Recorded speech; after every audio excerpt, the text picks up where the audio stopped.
Mr. Speaker, honourable members, ladies and gentlemen, I never thought I would be in these hallowed surroundings quoting Marx, but that is what I'm about to do. Groucho Marx, I mean. Groucho Marx was once asked to define politics, and he said, politics is the art of looking for trouble, finding it everywhere, diagnosing it incorrectly, and applying the wrong remedies. I'm absolutely delighted to say that there is no one in this distinguished building who fits that description at all, and certainly not in this room tonight. These are groundbreaking awards, the Patchwork Awards, the very first time that they have been awarded, and the first time that MPs have received awards for working well with deprived and minority communities. It's been made possible by bringing together for the very first time key organisations working with those communities. Operation Black Vote, Citizens UK, UpRising, Faiths Forum and the Prince of Wales Mosaic Network, and all of them have helped in the judging process. Just to tell you how it works, MPs were nominated by individuals and were then asked to provide information about their work with deprived and minority communities. This was researched and confirmed by the Patchwork Foundation, and the entries were provided to the independent judges without any indication of the nominees' names, gender, or party. So I would like to thank the judges for putting in a tremendous amount of work into this. John O'Brien, who is patron of the Patchwork Foundation, Shabir Randiri, who is chair of the Mosaic Associates, Simon Woolley, the founder of Operation Black Vote, Andrea Cooper, the director of UpRising, Daniela Shaw-Gabe, Policy and Public Affairs Manager of the Faiths Forum, Jonathan Freeman, National Director of the Prince of Wales Mosaic, and Sophie Stevens, Senior Organiser of Citizens UK. The judges picked their MP of the Year for each category and then scored the winners of each category to work out this year's overall MP of the Year. So thanks to them, and final thanks to Dame Tanni Gray-Thompson, who is a fellow patron of Patchwork, for hosting the launch of this award in February, and of course to Mr. Speaker John Bercow for hosting the inaugural ceremony in these splendid surroundings right in the heart of Parliament. And I know it would be incomplete if we did not hand over to you for a few words, Mr. Speaker.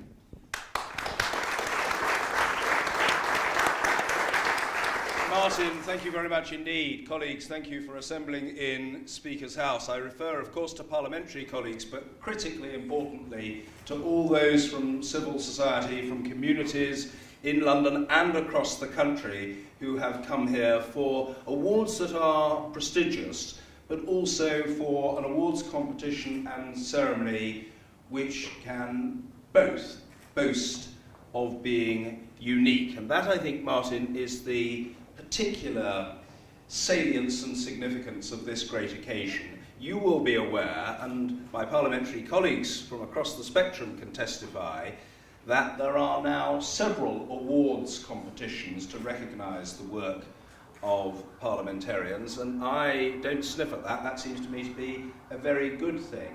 None of those awards competitions has the characteristic of this competition, and that is being designed specifically and exclusively to recognise the work that colleagues have done with representatives of minority and deprived communities. Specifically, as I understand it, the objective of the Patchwork Foundation is to ensure that through this work, individuals and organisations that have not hitherto accessed the democratic process, or at any rate been active participants in political affairs, have come to be so.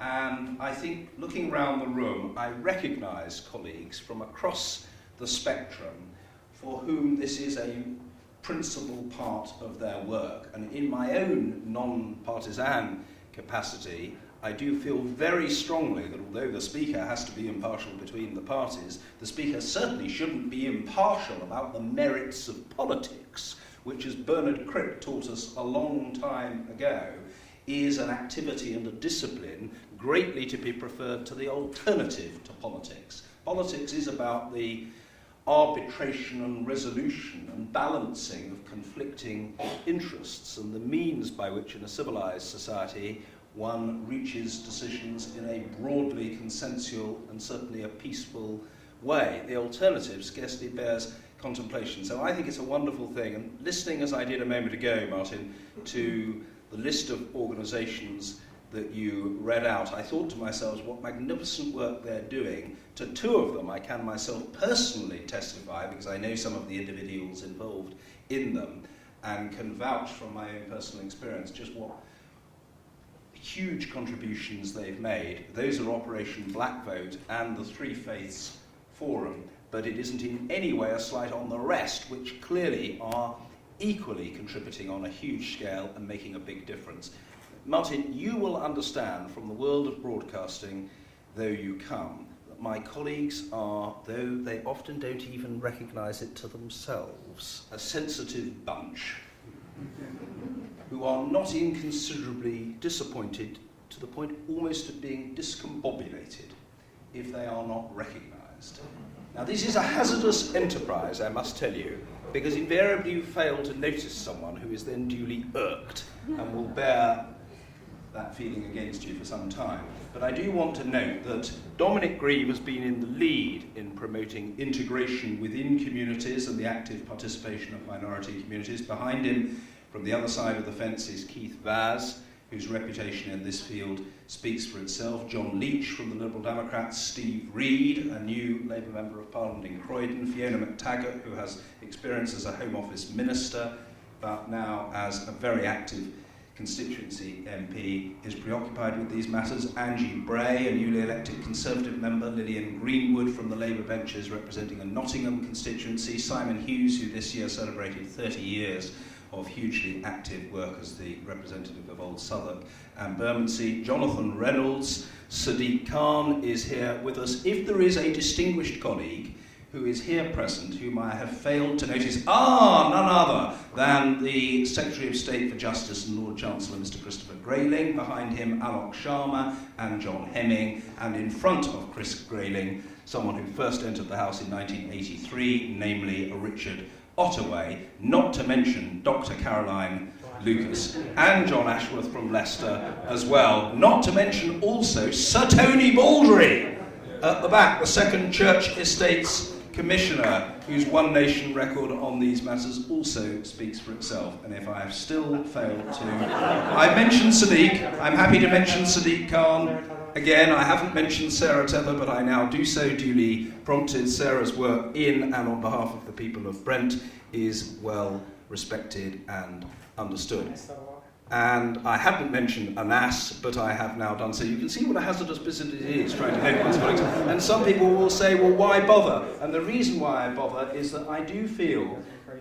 Yasmin Qureshi from Bolton is here present as well. I do feel, ladies and gentlemen, that MPs get it in the neck a lot, and there is much critical coverage. And to some extent, we just accept that as going with the territory. But the very important work that people do is often not recognised or celebrated, and frankly it ought to be. As you will know, Martin, there's quite a lot of evidence to show, although people have a low opinion of politicians as a class, they frequently say, but my own Member of Parliament is a first-class member, very hard-working, very accessible, engaged in all sorts of community activity and so on. And all of the Members of Parliament being acknowledged and celebrated here today, and doubtless many others besides, have got the particular claim to fame that they are promoting the political interest of minority and disadvantaged communities, and I think we ought to celebrate that. So as long as this great institution of the Patchwork Foundation's sponsored MP of the Year Awards continues, and as long as it's within my gift to make the offer that I'm about to make, which I hope will be for some time to come, you are welcome to have the awards ceremony here in Speaker's House. Thank you for listening. Mr. Speaker, thank you very much indeed. And I think I can safely say that never have so many MPs heard so many nice words spoken by Mr. Speaker about them in so short a time. That definitely holds the record for that. Let's crack on with our ceremony. It won't be like the BAFTA Awards where things go on for 4.5 hours, because the only person I'm inviting to speak is the winner in each category. But let me tell you who the nominations are in each category, then the runner-up, and then the winner. We'll start off with Conservative MP of the Year. The nominations were Andrew Mitchell, Chris Grayling, David Davis, David Jones, Dominic Grieve, Richard Ottaway, and Sir Tony Baldry. And the runner-up is Sir Tony Baldry.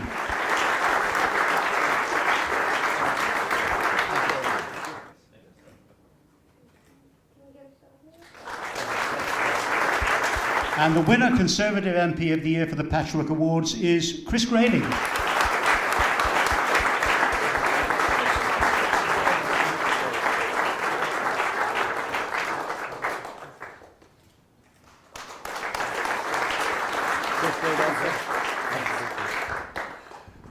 Well, ladies and gentlemen, thank you very much. It's a huge honour to get this award, the first Patchwork Awards. I think I just pay tribute to all of the groups that I come across who are doing this work, I think, rather more diligently and effectively than us members of Parliament, because without all of you who take part in the community projects, who do the work to encourage young people to see themselves as future leaders, without the work done by our local religious centres. I'm enormously proud of the mosque in Epsom and of the Hindu temple in Stoneleigh in my own constituencies who do amazing things in the local community. So I think we all do our best as members of Parliament to play an active role, to do the right role in encouraging young people to come forward, in encouraging community cohesion, in doing the work that we all need to do with deprived communities. But actually the real heroes are the voluntary sector groups who do this day in, day out, week in, week out, on the ground, making a real difference. And they are making a real difference, and we should be proud of what they achieve. So this award is a great honour for me, but I think we should all do it in memory and recognition of what those groups are doing, because without them, none of this would happen. Thank you. Our next category is Labour MP of the Year, and nominated were Fabian Hamilton, Fiona McTaggart, Keith Vaz, Lynn Brown, Sadiq Khan, Stephen Timms, and Stephen Twigg. And the runner-up in this category, Keith Vaz.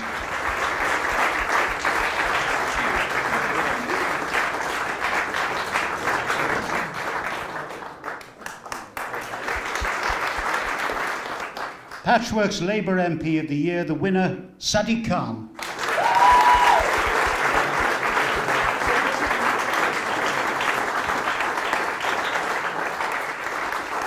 Can I just say it's great to follow Chris Grayling. It won't be the last time, Chris.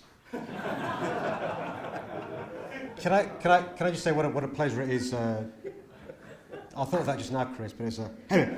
What a pleasure it is to receive this award. I mean, when Martin, you were explaining the importance of the awards, why it's important is because people who otherwise aren't part of the process, deprived communities, faith communities, ethnic minorities, it's recognising the work MPs from all parties, whether it's Lib Dems, Conservatives or Labour do. I'm humbled that I've won the award, especially following Keith Vaz. When I was a young boy in nappies and Keith was first elected in 1987, he was a mentor I looked up to and respected, and to think that I'd beaten him in something is great. But thank you, Anne and others who nominated me, and thank you for the judges. Thank you very much.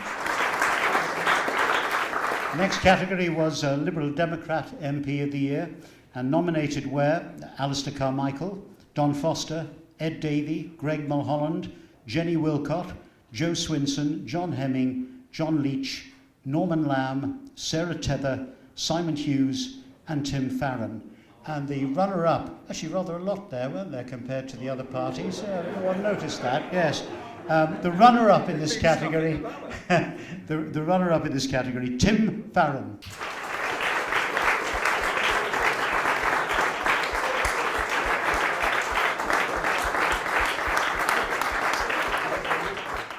And the winner, Patchwork's Liberal Democrat MP of the Year, is John Leach.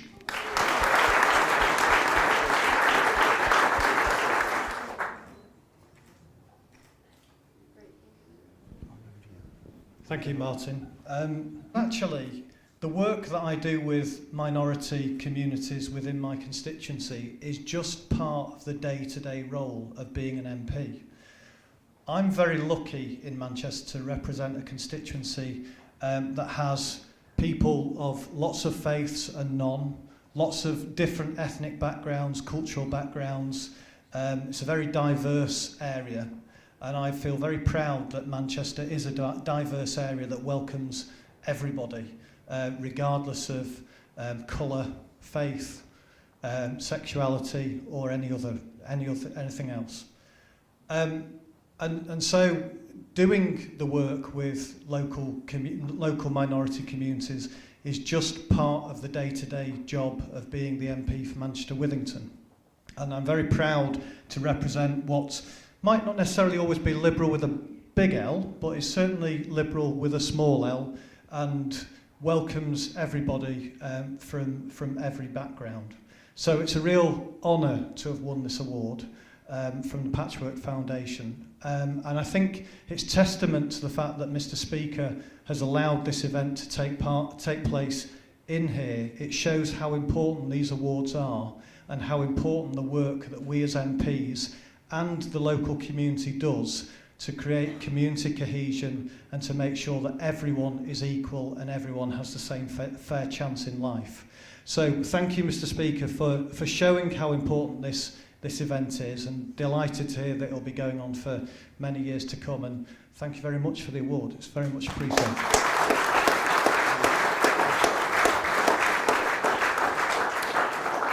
Our penultimate category is Newcomer MP of the Year, and the nominations are Alok Sharma, Anna Sawa, Angie Bray, Caroline Lucas, Shuka Umona, John Ashworth, Jonathan Reynolds, Lillian Greenwood, Rushanara Ali, Stella Creasy, Steve Reed, and Zach Goldsmith. The runner-up in this category is Jonathan Reynolds.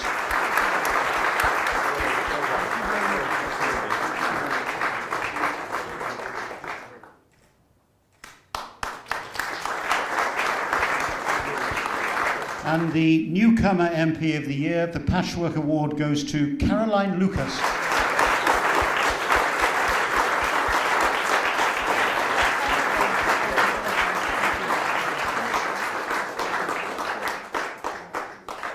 Well, thank you so much. I'm incredibly honoured to have received this award, and I'm delighted to have done my bit tonight as well for gender balance, I have to say. So on behalf of the women out there, here we are.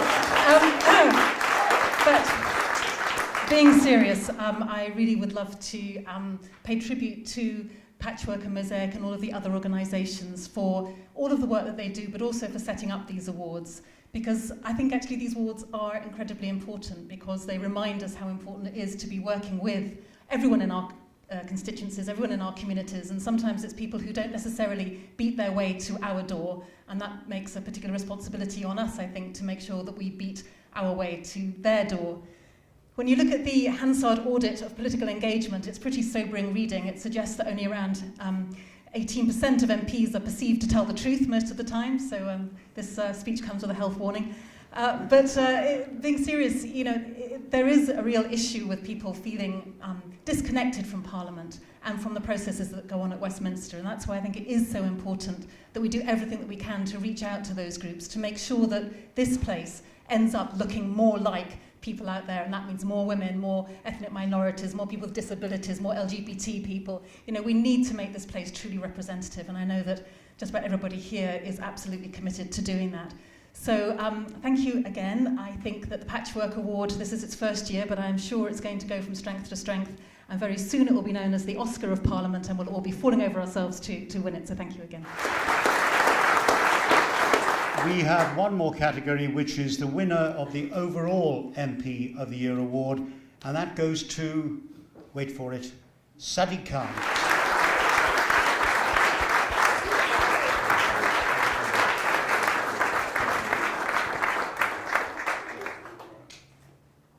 I really am privileged. I feel privileged to have won the award. I just want to say this: all the groups involved, I've had the pleasure of working with them. I know Simon's here from Operation Blackfoot, and all the various partners involved in this award are blue chip in the work they do to try and improve not just representation of the communities we've talked about, but also to improve the quality of life of those of our citizens from those backgrounds.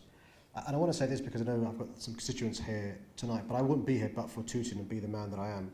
I was born in Tooting. I went to school in Tooting, primary and secondary school, met my wife in Tooting. I didn't know I was going to win. I told her to come as well, but we didn't know I was going to win. My dad drove a bus through Tooting for more than 25 years, and it's in my DNA. And when we talk about the communities we're talking about, that is Tooting. And when we see the events of May the 22nd, when you have in the heart of London somebody being killed to death, you worry about what our community will do in response. Will there be retaliations? Will we be as tolerant and respectful as we'd hope? Will there be a backlash? Will our brothers and sisters feel scared? And the response of London and our country has been remarkable. It has been remarkable. You compare and contrast any other country in the world which went through what drummer Lee Rigby and his family went through on the 22nd of May. And our response should be something that makes us all proud. And one of the reasons, I suspect, is because the leadership, some of the others who were nominated tonight to provide, whether you are Chris Grayling, Caroline Lucas, John Leach, or any of the others nominated, or whether you are David Cameron, Ed Miliband, or Nick Clegg, I think the leadership politicians have shown since that attack has been remarkable. And it's really important we remember the role we play as MPs in the communities that we seek to represent in Parliament. So thank you to all the judges. Thank you, John. I mean, I've only ever once in my life voted Conservative, and that's for John Bercow for Speaker of the House. And what a good choice that was. Thank you, John, for hosting this and giving this the prestige I think those communities we seek to represent deserve. Thank you, Martin. I remember watching you when I was a young boy, a bit older when I saw Keith be elected on the news, and it's a pleasure to be given the award by you. Thank you very much. Ladies and gentlemen, finally, can I thank all of you for coming along to this award ceremony? Can I once again thank you, John, Mr. Speaker, for hosting this and for your very special promise to host these awards ad infinitum. Or maybe, is that as long as you're going to be Speaker? Ad infinitum? As long as I'm going to be Speaker, but that won't be ad infinitum. Well, you never know, you never know. I hear the audible sigh of relief. But no, I hope you'll keep coming. Thank you very much indeed for that. Enjoy the rest of the evening. Thank you very much.